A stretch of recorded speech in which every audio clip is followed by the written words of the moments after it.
Okay, morning everyone. Fingers crossed this is going to work. Today's the first time I've shared a presentation doing a live, so please, if you can, I don't even know if you can to be honest when I'm sharing a screen, but if at all possible, do let me know if anything isn't working. So today I want to discuss our beakers of frustration. Now, I'm going to focus on us parents to begin with, and then move on to our children. So when I talk about the beaker of frustration, I'm actually talking about how we just, we might get more and more agitated and then lose our patience, or for our children, that might result in a anger outburst. So the first thing we need to do is to think about the different things that fill our beaker of frustration. These are just random examples.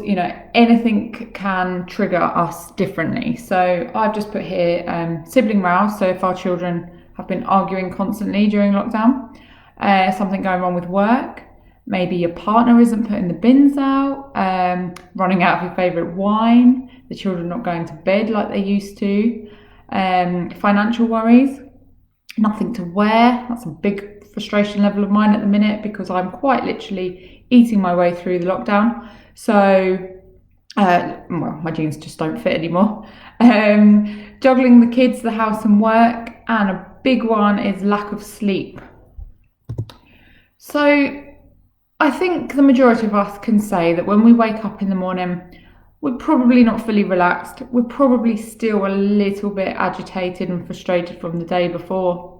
So already our beaker of frustration is starting to fill.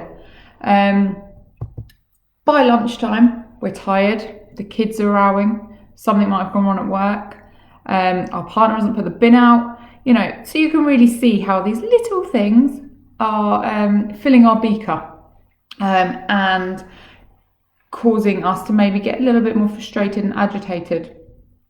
This could have happened by 9 o'clock in the morning. This doesn't have to have happened by lunchtime. It all depends on how quickly our beakers are filling up on that day. By the end of the day, or like I say, any time of the day really, our beaker could be full. When you throw in other things, other elements,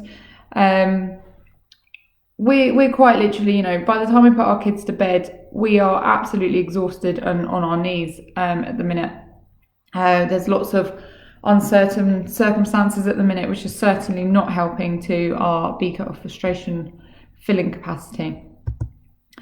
Now, when our beaker of frustration fills, the chances are we're going to blow.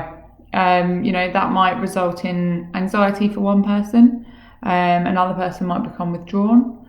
Another person might get angry, but within themselves, so they might just feel really angry inside. Some people may cry. Some people will walk away. They need to just get out of the house for a bit.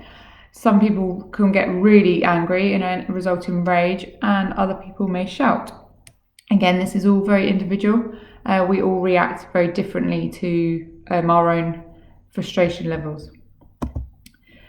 Now, how can we ease or prevent the blow? So the first thing we need to do is work out our frustration levels. What is filling our beaker? What is it that's just tipping us over? So I've just put a list here. So for me, I've said lack of sleep, the kids arguing constantly, no one helping around the house, spinning too many plates, general life overwhelm. Oh look, and lack of sleep again. I haven't spelled it right on either one. There's proof in the pudding for you. Okay, so once we've got our list of what fills our beaker, we then need to work out if there's any way we can minimise those triggers or at least reduce the effect they are having on us. So for lack of sleep, we might actively try for an earlier night where possible. If the kids keep arguing, be proactive, assume that they are going to argue. So have a schedule in place to ensure they're having time apart. Make sure you're keeping them busy so they're less likely to get bored and then resulting in annoying each other. No one helping around the house. Get a chore chart up immediately. The quicker that's in place, the quicker you will feel more relaxed.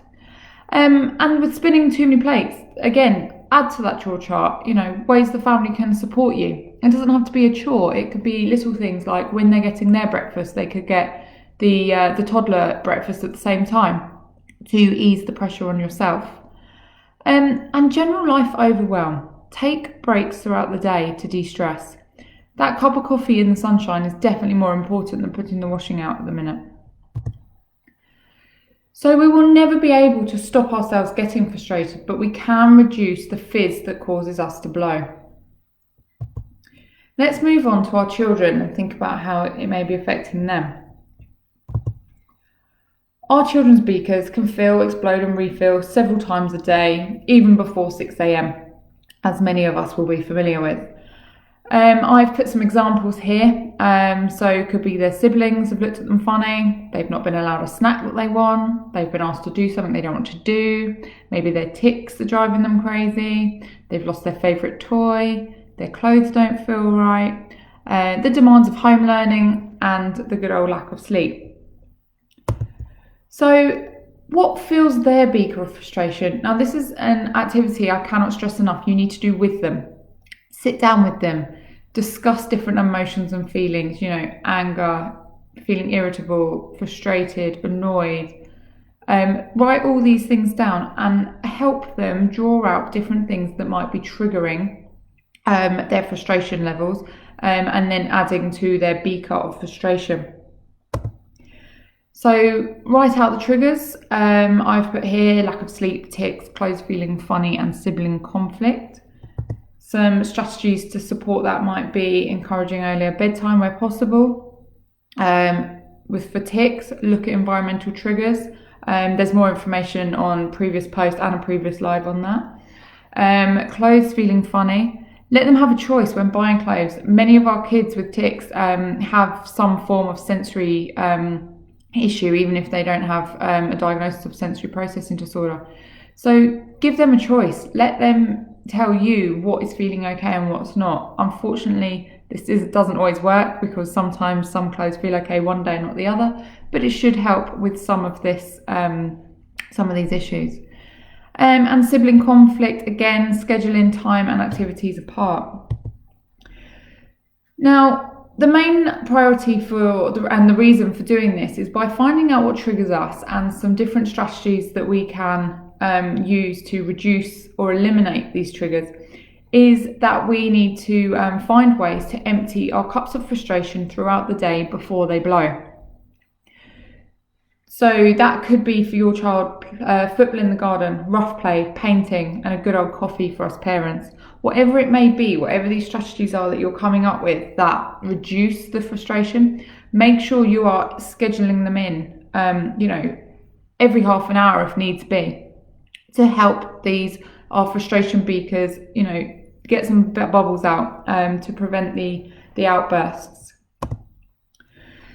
So just a reminder of the points I've said today. Number 1, work out what is filling the beaker. Do it for you and your child. It's always beneficial. 2, see if there are any quick, easy ways to just remove those triggers. So if it's, an annoying clock in the bedroom ticking, take the clock away. 3, for triggers that can't be eliminated easily, try and work out a plan to reduce them if at all possible. 4, the main aim is to work out what helps reduce these bubbles of fizz in our beaker. So whether it's mindfulness, playing in the garden, painting, massage, whatever it is, try and find strategies for these triggers. And number 5, schedule in the strategies from point 4 to empty your beakers several times a day. For any more information or if you'd like any support with this, then do feel free to get in touch. I hope that's all worked and you got to see my slides and you can't just hear me rabbling on without any other information, without any slides. Do take care and I'll speak to you soon.